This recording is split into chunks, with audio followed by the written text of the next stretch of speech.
오는 5월 26일 정부는 150조 원짜리 펀드 하나를 시장에 풀어놓습니다. 이름은 국민성장펀드. 그리고 정부가 직접 광고에 박아넣은 한 문장이 시청자분들을 흔들고 있습니다. 최대 1,800만 원 돌려드립니다. 평범한 직장인 한 사람의 1년 연봉에 가까운 액수입니다.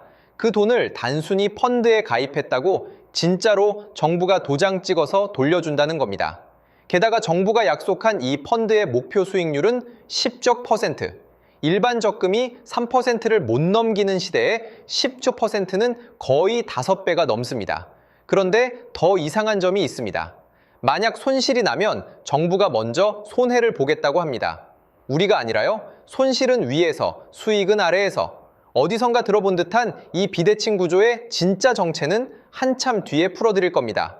자, 여기까지만 듣고 시청자분들 머릿속에는 의문이 줄지어 섰을 겁니다. 첫째, 1,800만 원이라는 숫자에 진짜 도달하는 길은 어디 있는가? 둘째, 정부가 손실을 먼저 본다는 게 어떻게 가능한가? 셋째, 6천억이라는 개인 참여 트랙은 누가 어떻게 들어가는가? 넷째, 과거 정부 펀드들은 멀쩡했던 사람들의 5년을 어떻게 잿더미로 만들었는가? 그리고 다섯째, 이 거대한 자금의 운전대를 잡은 사람은 도대체 누구인가? 차근차근 풀어보겠습니다. 먼저 150조라는 숫자부터 짚겠습니다. 한 나라가 5년 동안 한 산업군에만 쏟아붓는 자금으로는 한국 역사상 손에 꼽힐 규모입니다.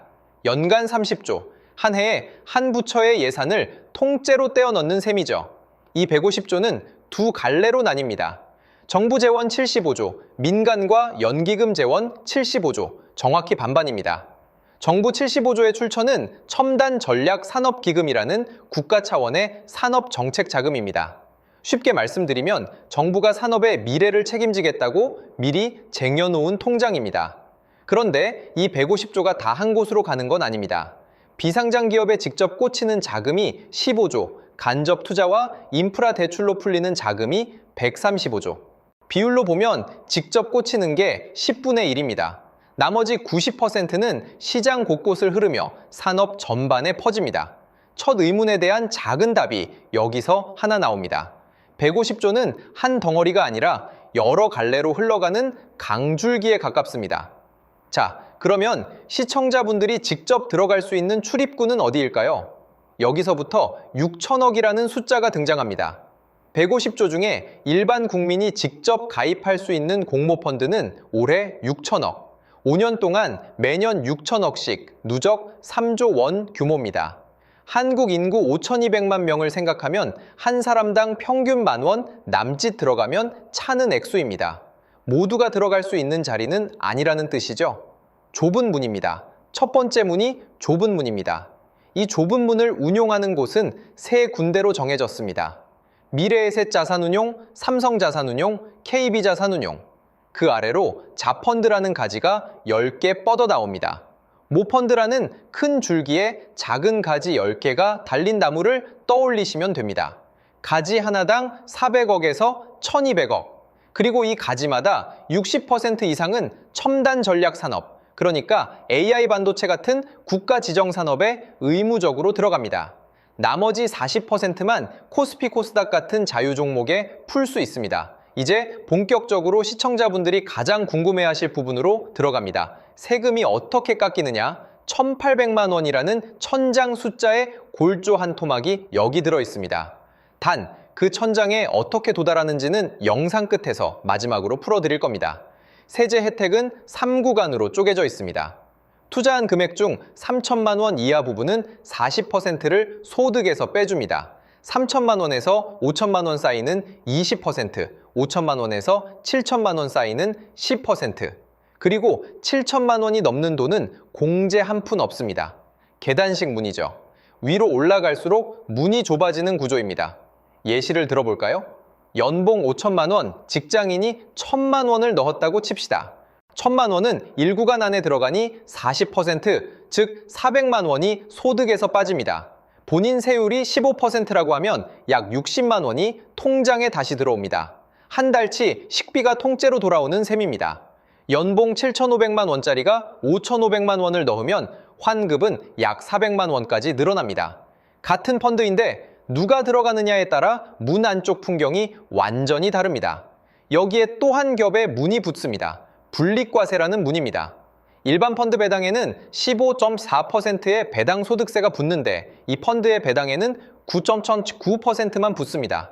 분리과세가 뭐냐? 쉽게 말씀드리면 다른 소득과 합쳐서 누진세율 두들겨 맞는 큰 통이 아니라 따로 떨어진 작은 통에 들어가서 정해진 세율 한 방에 끝나는 구조입니다. 자산가들에게는 이게 황금문입니다. 종합과세 최고세율을 맞으면 49.5%까지 떼이는 분들이 이 펀드 안에서는 9.9%로 끝납니다. 연봉이 큰 분들에게 계산기가 빠르게 돌아갈 만한 숫자죠. 자, 그런데 여기서 끝이 아닙니다. 정말 이상한 점이 있다고 했죠. 손실이 나면 정부가 먼저 본다. 이 비대칭의 골조 일부만 풀어드리겠습니다.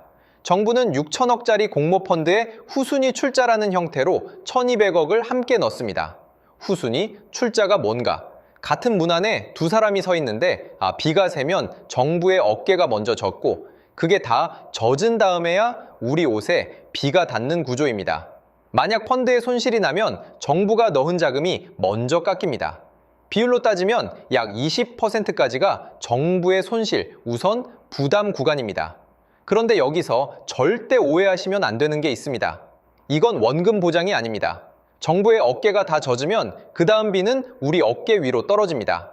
손실이 20% 안쪽이면 정부가 막아주지만 21%, 30%, 50% 떨어지면 그 차이는 고스란히 시청자분들의 통장에서 빠져나갑니다.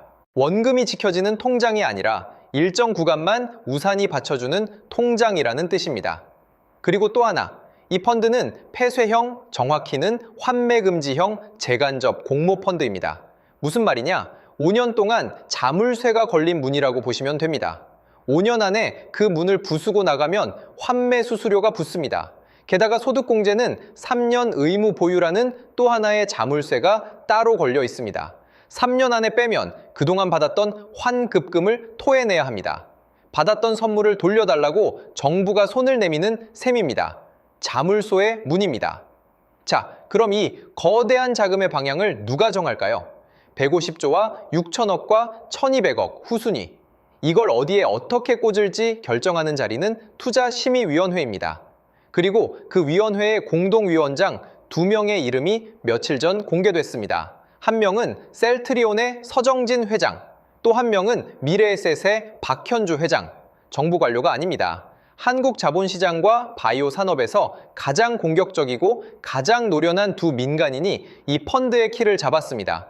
정부가 만든 펀드인데 운전대는 시장이 잡고 있는 그림입니다. 산업별 배분도 공개됐습니다. 1위는 AI 30조 원입니다. 2위 반도체 약 21조, 3위 미래차 모빌리티 약 15조, 그리고 바이오 백신이 11.6조, AI와 반도체만 합쳐도 50조가 넘습니다. 150조 전체의 33%가 넘죠. 절반 가까운 자금이 AI와 칩으로 직행합니다. 이미 5월 4일 기준 1차로 8조 4천억이 집행됐습니다. AI 벤처 업스테이지에 5,600억, 전남 해남의 국가 AI 컴퓨팅 센터에 4천억, 새망음의 포스코 퓨처엠 자회사 퓨처메 음극자의 공장에 2,500억, 바이오 시밀러 위탁 생산 공장 ST젠 바이오에 850억, 울산 후성의 반도체 가스 증설에 165억. 바이오 시밀러는 쉽게 말씀드리면 비싼 신약을 같은 효능으로 싸게 위탁 생산하는 공장 사업입니다. 자, 여기까지가 이 펀드의 골조입니다. 그리고 지금쯤 노련한 시청자분들 머리에 한 가지 의심이 올라오셨을 겁니다. 정부가 이런 거창한 펀드를 만든 게 처음이 아니라는 사실 말입니다. 2020년 9월 또 다른 정부는 또 다른 펀드를 만들었습니다. 이름은 BBIG 뉴딜 펀드. 5년 동안 20조 원 규모. 그때도 거창한 발표가 있었고, 거창한 미디어 보도가 있었고, 거창한 가입 행렬이 있었습니다. 그래서 그 펀드는 5년 뒤에 어떻게 됐을까요? 타이거 BBIG K뉴딜 ITF는 설정 후 약 45%, 절반이 사라졌습니다. 신한 그린 뉴딜 펀드는 27%, KB 코리안 뉴딜은 8%, 1억을 넣은 분의 통장은 5,500만 원으로 쪼그라들었고 5년이라는 인생의 한 토막은 회복할 수 없는 마이너스로 닫혔습니다. 같은 시대 코스피는 코로나 저점 1,400에서 출발해 한참을 올랐는데 펀드 가입자만 5년 동안 손실을 안고 있었습니다. 왜 이렇게 됐을까요? 답은 잔인할 정도로 단순합니다. BBIG 뉴딜 펀드는 이미 시장에 상장돼 거품이 잔뜩 낀 종목들을 모아 담은 펀드였습니다. 정책 발표 직전 BBIG 종목들은 평균 20에서 30%씩 선반영에 올랐고 펀드가 실제로 매수에 들어가는 10월, 11월에는 차익 실현 매물이 쏟아졌습니다. 정부가 깃발을 꽂는 순간 시장은 이미 그 깃발을 다 알고 있었던 거죠. 그리고 결정적으로 그 펀드의 문 안쪽에는 손실을 막아줄 어깨가 없었습니다. 떨어지면 가입자가 100% 다 맞았습니다. 그럼 이번 국민성장펀드는 정말 다른가? 4가지 차이를 비교해 보겠습니다. 첫째, 그때는 이미 상장된 거품주 모음, 지금은 비상장 원석과 인프라에 직접 꽂힙니다. 시장이 가격을 띄워놓기 전 단계의 자금입니다. 둘째, 그때는 손실 우산이 없었지만 지금은 정부 후순위 1,200억이 20%까지 먼저 맞아줍니다. 셋째, 그때는 관료가 펀드를 짰고 지금은 서정진과 박현주라는 시장의 손이 운전대를 잡았습니다. 넷째, 그때는 5년에 20조였는데 지금은 5년에 150조. 7배가 넘습니다. 같은 그림 같지만 골조가 다릅니다. 단 한 가지는 그때나 지금이나 똑같습니다. 정책 발표 직전 시장은 항상 먼저 움직입니다. 펀드의 자금이 실제로 매수에 들어가는 시점에는 이미 가격이 달려 올라가 있을 가능성, 그건 이번에도 똑같이 살아있는 위험입니다. 여기서 시야를 한번 바깥으로 돌려보겠습니다. 싱가포르라는 작은 도시 국가가 1974년에 한 펀드를 출범시켰습니다. 시작, 자본은 3,540억 원, 이름은 테마색. 50년이 지난 지금 그 펀드의 자산은 550조 원이 넘습니다. 한국국민성장펀드 5년치 전체 규모를 훌쩍 넘는 액수입니다. 50년 연평균 수익률은 14%, 매년 14%씩 50년을 복리로 굴린 결과입니다. 한 나라의 미래를 펀드 한 개로 키운다는 것이 가능하다는 증거를 우리는 옆 나라에서 이미 봤습니다. 다만 50년이 걸렸다는 사실도 함께 기억해야 합니다. 한국 정부가 약속한 5년이 아니라 50년입니다.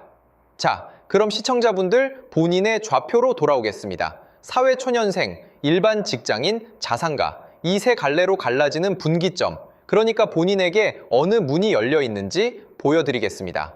사회초년생, 그러니까 연봉 3천만 원 초반에 본인 세율이 약 %인 분에게 이 펀드는 솔직히 말씀드리면 절세 효과가 작습니다. 1,000만 원을 넣어서 400만 원이 소득에서 빠져도 6% 곱하면 24만 원입니다.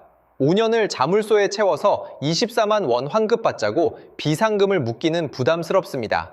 그리고 중도 인출 시 납입 한도는 시행령 개정으로 다시 채워주지만 소득공제 환급액은 가차없이 추징됩니다. 즉, 이 펀드는 비상금 통장이 아닙니다.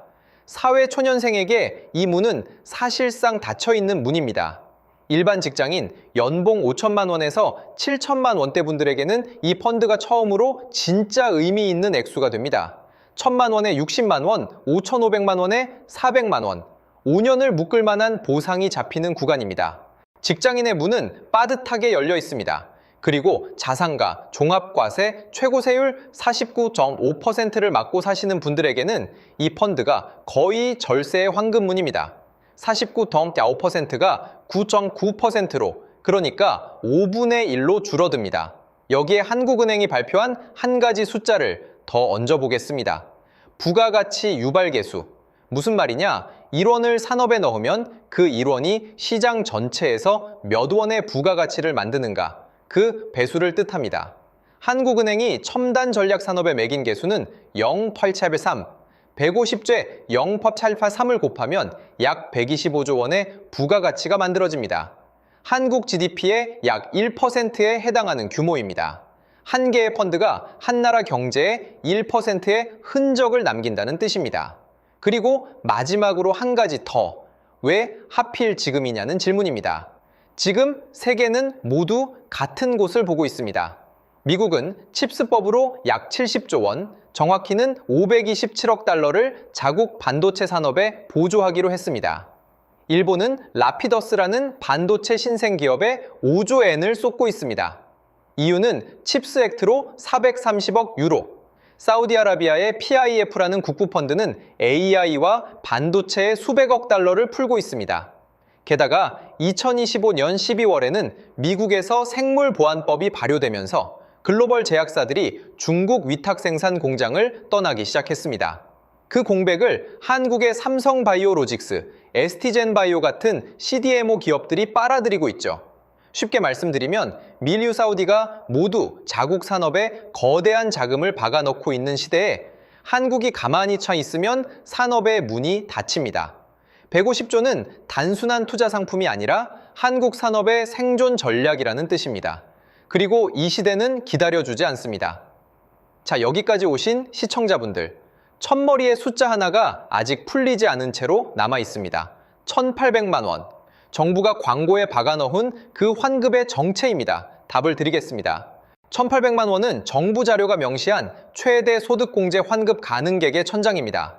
납입 한도 2억 원이라는 큰 통 안에서 3구간 소득공제와 종합과세 최고 세율 49.5%라는 자산가의 세율 곱셈이 모두 맞물렸을 때 그 맨 위에 도달하는 이론상의 천장 숫자입니다. 즉, 1,800만 원은 가능한 천장입니다. 단, 평범한 직장인의 천장은 아닙니다. 자산가의 천장입니다. 같은 펀드 안에서도 어느 문 앞에 서 있느냐에 따라 천장의 높이가 다릅니다.